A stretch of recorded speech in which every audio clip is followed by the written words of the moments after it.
அதிரடியாக ஏவுகணை பயிற்சிகளை ஆரம்பித்த ஈரானிய வான்படையினரும் இஸ்ரேலிய ஆக்கிரமிப்புக்கு எதிராக தயாராக இருக்கக்கூடிய ட்ரூபொமிஸ்போ தாக்குதல்களும் ஈரானுக்கு எதிரான நேரடியான மிரட்டல்களை வெளியேற்ற நெட்டன்யாகுவும் அவருடைய முட்டாள்தனமான கோரிக்கைகளும் காசாவில் இருக்கக்கூடிய பலஸ்தீனிய மக்களை தென் சூடானை நோக்கி இடம்பெயர்த்துவதற்கு மேற்கொள்ளப்பட்டிருக்கக்கூடிய பேச்சுவார்த்தைகளும் வேலை திட்டங்களும் பலஸ்தீனிய போராளிகளின் தொடர்ச்சியான வீரியமான தாக்குதல்களும் ஈரானிய உச்ச தலைவரின் மிரட்டலான எச்சரிக்கை செய்திகளோடு லெபனானுக்குள்ளே களமிறங்கிய ஈரானிய உச்ச தேசிய பாதுகாப்பு சபையினுடைய தலைவர் யமன் ஹவுதி இராணுவத்தினுடைய தாக்குதல்களும் சிரியா மற்றும் இஸ்ரேலிய ஆக்கிரமிப்புக்கு இடையிலான அடுத்த கட்ட பேச்சுவார்த்தைகளும் லெபனான் அரச இராணுவத்திற்குள்ளே காய்களை நகர்த்தும் லெபனானிய அரசாங்கமும் ஹிஸ்புல்லாவை பலவீனப்படுத்தும் செயற்பாடுகளும்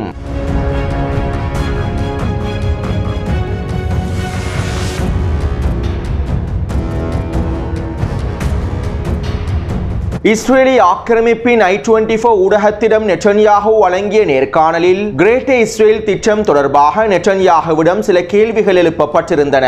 எதிர்காலத்திலே கிரேட் இஸ்ரேல் திட்டமானது வெற்றி அளிக்குமா? கிரேட் இஸ்ரேல் திட்டத்தினை நடைமுறைப்படுத்தக்கூடிய பாதையிலா தற்போது இஸ்ரேல் பயணிக்கின்றது. இந்த கிரேட் இஸ்ரேல் திட்டத்தினை வெற்றிகரமாக நடைமுறைப்படுத்துவதற்கு நீங்கள் முழுமையாக தயாராக இருக்கின்றீர்களா? உங்களுடைய பங்களிப்புகள் இதிலே எவ்வாறு அமைந்திருக்கின்றது என்கின்ற கேள்விகள் முன்வைக்கப்பட்டிருந்தன.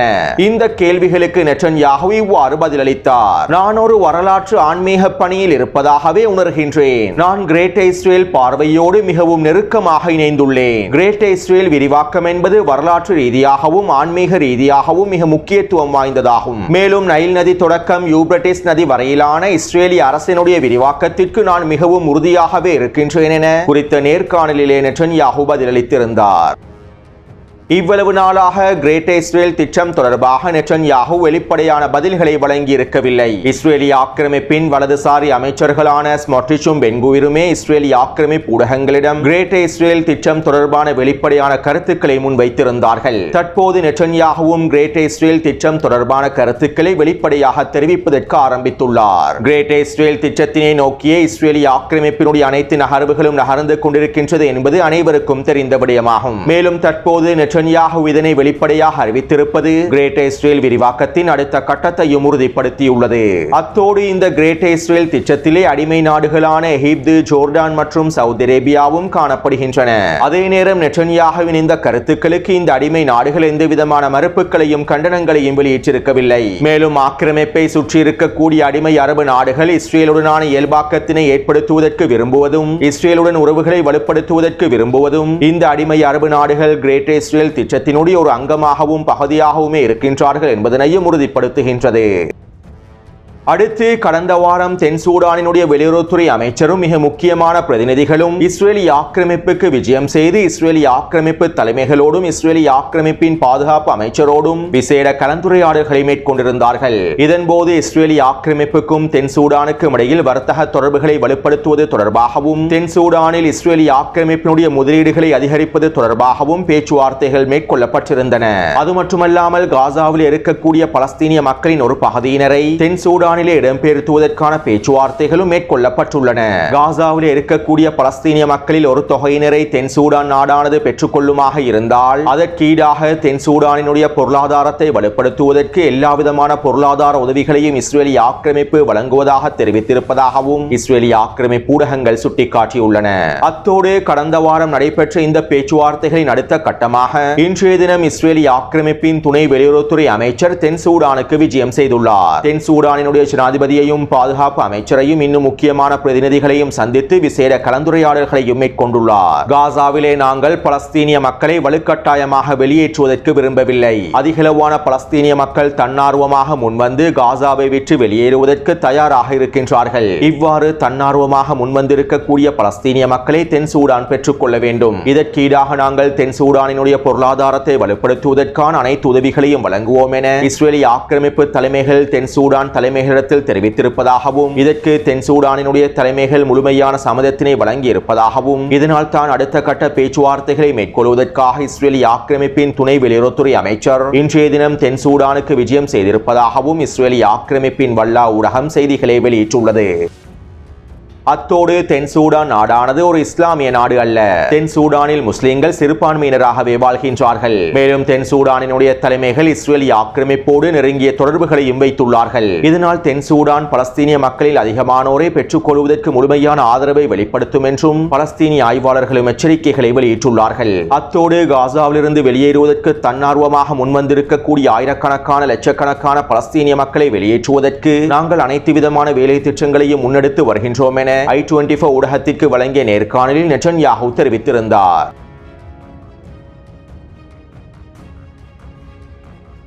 இன்றைய தினம் பாரிஸ் நகரிலே அமெரிக்க தூதர் டாம் பெராக்கும் சிரியாவினுடைய வெளியுறவுத்துறை அமைச்சரும் இஸ்ரேலிய ஆக்கிரமிப்பின் மூலோபாய விவகார அமைச்சரும் சந்தித்து விசேட கலந்துரையாடல்களையும் மேற்கொண்டு வருகின்றார்கள். பிரான்சினுடைய தலைமையிலேயே இந்த பேச்சுவார்த்தைகள் மேற்கொள்ளப்பட்டுள்ளன.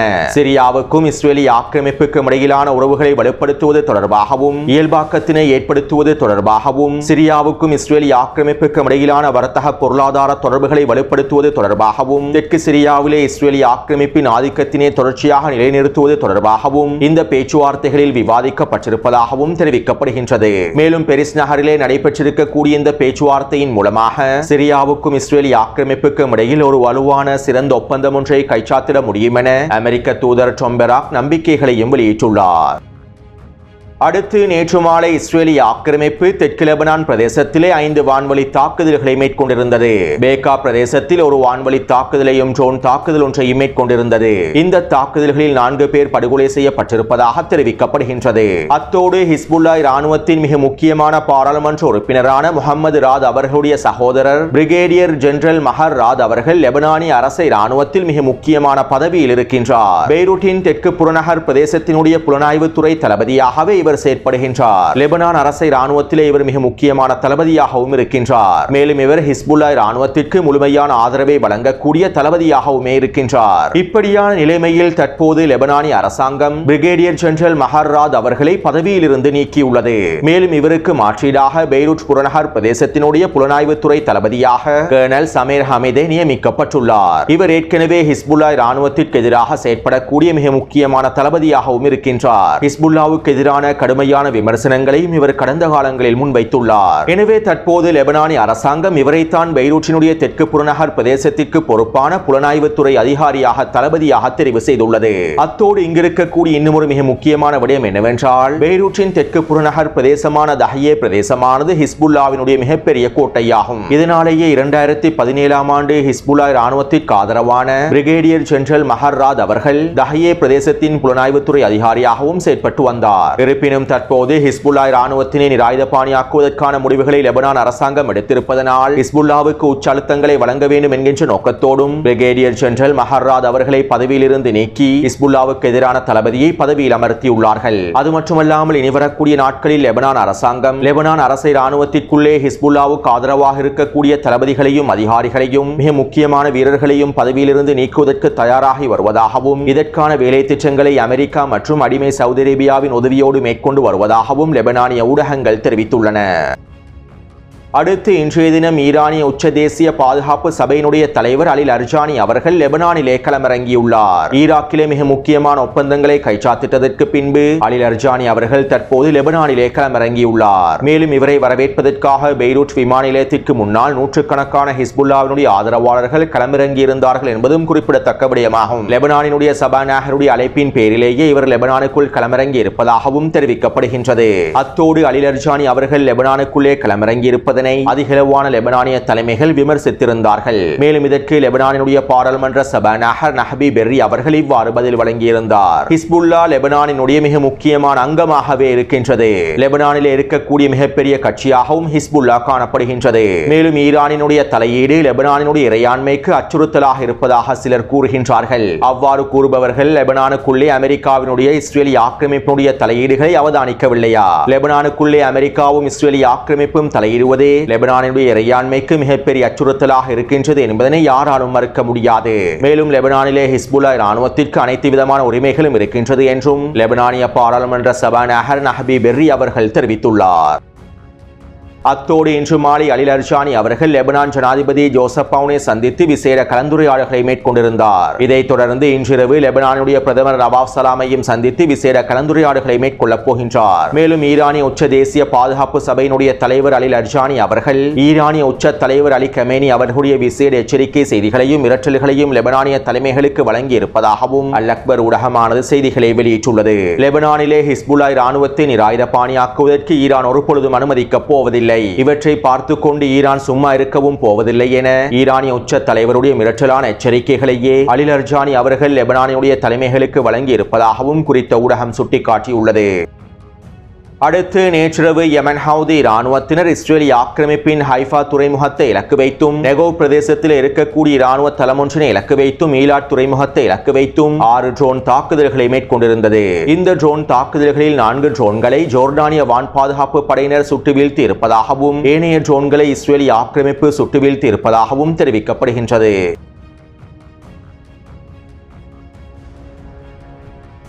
வருகின்ற அக்டோபர் 18ஆம் திகதி ஈரானுக்கு எதிராக ஐநாவினால் விதிக்கப்பட்டிருக்கக்கூடிய பொருளாதார தடைகள் காலாவதியாகின்றன. மேலும் ஐநாவினால் ஈரானுக்கு எதிராக விதிக்கப்பட்டிருக்கக்கூடிய இந்த பொருளாதார தடைகள் மீண்டும் புதுப்பிக்கப்பட வேண்டும் என்றும் இதற்கு மேலதிகமான பொருளாதார தடைகளும் விதிக்கப்பட வேண்டும் என்றும் ஐரோப்பிய ஒன்றியமும் அமெரிக்காவும் ஐநாவிடம் கோரிக்கைகளை முன்வைத்துள்ளன. இதற்கமைவாக ஈரானுக்கு எதிரான பொருளாதார தடைகள் மீண்டும் புதுப்பிக்கப்படும் என்றும் மேலதிக பொருளாதார தடைகளையும் ஐநா ஈரானுக்கு எதிராக விதிக்கும் என்றும் தெரிவிக்கப்படுகிறது. அத்தோடு பிரான்சும் பிரித்தானியாவும் ஜெர்மனியும் ஒன்றிணைந்து ஈரானுக்கு எதிராக ஸ்னெப்பெக் பொறிமுறையை செயல்படுத்துவதற்கும் அடுத்த கட்ட பொருளாதார தடைகளை விதிப்பதற்கும் வேலை திட்டங்களை முன்னெடுத்து வருகின்றார்கள். இதற்கமைவாக நேற்றிரவு இந்த 3 நாடுகளும் ஒன்றிணைந்து அறிக்கை ஒன்றை வெளியிட்டிருந்தன. ஈரானுக்கு நாங்கள் வழங்கியிருக்கக்கூடிய காலக்கெடுவானது முடியப் போகின்றது. இதனால் ஆகஸ்ட் மாதம் நிறைவடைவதற்கு முன்பு ஈரான் சர்வதேச அணுசக்தி நிறுவனத்தோடு பேச்சுவார்த்தைகளை ஆரம்பிக்க வேண்டும். சர்வதேச அணுசக்தி நிறுவனத்துடனான உறவுகளையும் தொடர்புகளையும் புதுப்பிக்க வேண்டும். ஈரானுடைய யுரேனியம் செறிவூட்டல் தொடர்பான தகவல்களையும் அணுசக்தி தளங்கள் தொடர்பான ஒட்டுமொத்த தகவல்களையும் ஈரான் சர்வதேச அணுசக்தி நிறுவனத்தோடு பகிர்ந்து கொள்ள வேண்டும். மேலும் யுரேனியம் செறிவூட்டலை பூஜ்ஜியமாக்கக்கூடிய பேச்சுவார்த்தைகளை அமெரிக்காவோடு ஆரம்பிக்க வேண்டும். இல்லாவிட்டால் நாங்கள் ஈரானுக்கு எதிரான ஸ்னெப்பெக் பொறிமுறையை செயற்படுத்தி அடுத்த கட்ட பொருளாதார தடைகளையும் விதிப்போம் என பிரான்சும் ஜெர்மனியும் பிரித்தானியாவும் ஒன்றிணைந்து அறிக்கைகளை வெளியிட்டுள்ளன. அடுத்து நேற்றிரவு நெட்டன்யாஹு இவ்வாறு தெரிவித்தார். ஈரானிடமிருந்து ஒரு ஆச்சரியமான தாக்குதல் ஒன்றை எதிர்பார்த்து நாங்கள் தயாராகிக் கொண்டிருக்கின்றோம். இஸ்ரேலுக்கு எதிரான ஆச்சரிய தாக்குதல்களை மேற்கொள்வதற்கு ஈரான் தயாராகி வருகின்றது என்பது தொடர்பான தகவல்களை நாங்கள் அறிந்து வைத்துள்ளோம். அதே நேரம் அணுசக்தி திட்டத்தினை ஈரான் மீண்டும் கட்டியெழுப்புவதற்கு முயற்சி செய்தால், அணுசக்தி திட்டம் தொடர்பான அடுத்த கட்ட வேலை திட்டங்களை ஈரான் ஆரம்பித்தால் நாங்கள் ஈரானுக்கு எதிரான அடுத்த கட்ட தாக்குதல்களை விரைவாக ஆரம்பிப்போம். ஈரானினுடைய இந்த திறன்களை முழுமையாக முடக்குவதற்கு நாங்கள் உறுதியாகவே இருக்கின்றோம். 400 கிலோகிராம் செறிவூட்டப்பட்ட யுரேனியம் ஈரானிடம் காணப்படுகின்றது என்பது எனக்கு நன்றாகவே தெரியும். அமெரிக்காவினுடைய தாக்குதல்களின் மூலமாகவும் இந்த 400 கிலோகிராம் யுரேனியம் செறிவூட்டல்கள் அளிக்கப்படவில்லை என்பதும் எங்களுக்கு தெரியும். ஈரானினுடைய ஒவ்வொரு நகர்வுகளையும் ஒவ்வொரு முன்னேற்றங்களையும் நாங்கள் மிக அருகில் இருந்து கவனித்துக் கொண்டிருக்கின்றோம். ஈரானிலே தற்போது நீர் பற்றாக்குறை பிரச்சனையானது உச்சத்தை தொட்டுள்ளது. தெஹ்ரானிலே மக்கள் நீர் இல்லாமல் கஷ்டப்படுகின்றார்கள். ஈரானிய மக்கள் நீர் இல்லாமல் மிகப்பெரிய நெருக்கடிக்குள் சிக்கிக் கொண்டுள்ளார்கள். ஈரானிய மக்களுக்கு தேவையான நீரை பெற்று தருவதற்கு நாங்கள் தயாராகவே இருக்கின்றோம். நவீன நீர்மீள் சுழற்சி திட்டங்கள் எங்களிடம் காணப்படுகின்றன. இவற்றை பயன்படுத்தி எங்களுக்கு ஈரானினுடைய நீர் தட்டுப்பாடை நிவர்த்தி செய்ய முடியும். ஆனால் அதற்கு ஈரானிய மக்கள் ஈரானிய அரசாங்கத்தினை வீழ்த்த வேண்டும். ஈரானிய மக்கள் அரசாங்கத்திற்கு எதிராக புரட்சிகளை மேற்கொள்ள வேண்டும். மேலும் நாங்கள் ஈரானிய மக்களுக்கு ஆதரவை வழங்குவதற்கு தயாராகவே இருக்கின்றோம் என நெட்டன்யாஹு கருத்துக்களை வெளியிட்டுள்ளார். அதாவது கடந்த 3 மாதங்களாக தெஹ்ரானிலே நீர் பற்றாக்குறையானது அதிகரித்துள்ளது. அதிகளவான வெப்பம் மற்றும் வறட்சியினாலும் தெஹ்ரானினுடைய சூழல் கட்டமைப்புகளினாலும் நீர் பற்றாக்குறையானது உச்சக்கட்டத்தை அடைந்துள்ளது. எனவே இதனை காரணமாக பயன்படுத்திய ஈரானிய மக்கள் ஈரானிய அரசாங்கத்திற்கு எதிராக புரட்சிகளை ஆரம்பிக்க வேண்டும் என நெட்டன்யாஹு முட்டாள்தனமான கோரிக்கைகளை முன்வைத்துள்ளார். அத்தோடு நெட்டன்யாஹுவின் இந்த கருத்துக்களை தொடர்ந்து ஈரானிய பாதுகாப்பு அமைச்சர் அமீர் நசீர்சாதி அவர்கள் இவ்வாறு தெரிவித்துள்ளார். ஆக்கிரமிப்பு எதிரியின் எந்த ஒரு சாகசத்திற்கும் நாங்கள் தயாராகவே உள்ளோம். எதிரியினுடைய இயக்கங்களையும் முன்னேற்றங்களையும் நாங்கள் உன்னிப்பாக கவனித்து வருகின்றோம். ஈரானினுடைய அனைத்து படைகளும் தயார் நிலையிலேயே இருக்கின்றன. நாங்கள் 12 நாள் போரின் போது எதிரிக்கு ஒரு தீர்க்கமான பதிலை வழங்கியிருந்தோம். இதனால் இடைத்தரகர்கள் மூலமாக யுத்தத்தை நிறுத்துமாறு ஆக்கிரமிப்பு எதிரி கெஞ்சியது. எங்களுடைய ஏவுகணை தாக்குதல்கள் ஆக்கிரமிப்பில் எவ்வளவு மிகப்பெரிய மிகப்பெரிய பாதிப்புகளை ஏற்படுத்தியுள்ளது என்பதனை ஆக்கிரமிப்பு தலைமைகள் நன்கு அறிந்து வைத்துள்ளார்கள். இதனால் ஈரானுக்கு எதிரான சாகசங்கள் ஆரம்பிக்கப்பட்டால் நாங்கள் ஆக்கிரமிப்பு எதிரிக்கு வலிமிகுந்த அடிகளை வழங்குவோம். இதற்காக ட்ரூ பொமிஸ்போ தாக்குதல்கள் தயாராகவே இருக்கின்றன. மேலும் ஈரானிய மக்களும் அனைத்திற்கும் தயாராகவே இருக்கின்றார்கள் என ஈரானிய பாதுகாப்பு அமைச்சர் தெரிவித்துள்ளார். அத்தோடு நேற்றிரவு ஈரானினுடைய வான்படையினரும் வான் பாதுகாப்பு படையினரும் அதிரடியான பயிற்சிகளை மேற்கொண்டிருந்தார்கள். இதன்போது ஏவுகணை பயிற்சிகளும் ட்ரோன் பயிற்சிகளும் மேற்கொள்ளப்பட்டிருந்தன. சில முக்கியமான ஏவுகணைகள் ஏவப்பட்டு பயிற்சிகள் மேற்கொள்ளப்பட்டிருந்தன. இவை தொடர்பான காணொலியை டெலிகிராம் சேனலிலும் பதிவிட்டுள்ளேன். மேலும் ஈராக்கிய வான்பரப்பிலும் ஈரானிய ட்ரோன்கள் செலுத்தப்பட்டு சில பயிற்சிகள் மேற்கொள்ளப்பட்டிருந்தன. ஈரானுக்கு எதிரான இஸ்ரேலிய ஆக்கிரமிப்பின் அச்சுறுத்தல்கள் அதிகரித்து வருவதனாலேயே இந்த பயிற்சிகள் அவசரமாக ஆரம்பிக்கப்பட்டிருப்பதாகவும் ஈரான் ட்ரூ பொமிஸ்போ தாக்குதலுக்கு முழுமையாக தயாராகி வருவதாகவும் ஈரானிய ஊடகங்கள் செய்திகளை வெளியிட்டிருந்தன.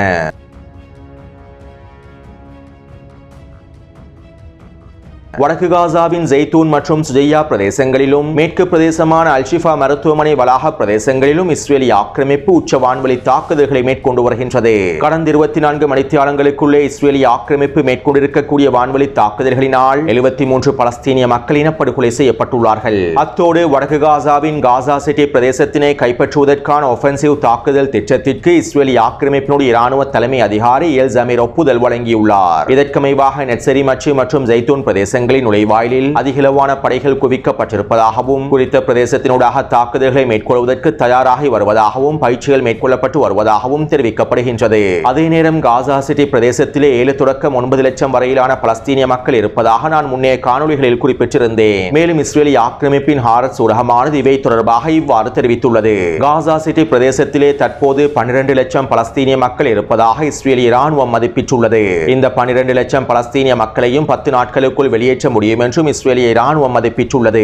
ஆனால் 12 லட்சம் பலஸ்தீனிய மக்களையும் காசா சிட்டியிலிருந்து 10 நாட்களுக்குள்ளே வெளியேற்ற முடியாது. வருகின்ற அக்டோபர் 7ஆம் தேதிக்கு முன்பு காசா சிட்டியிலே இருக்கக்கூடிய 12 லட்சம் மக்களையும் முழுமையாக வெளியேற்றுவது சாத்தியமற்ற விடயம் என ஹாரட்ஸ் ஊடகமானது தெரிவித்துள்ளது.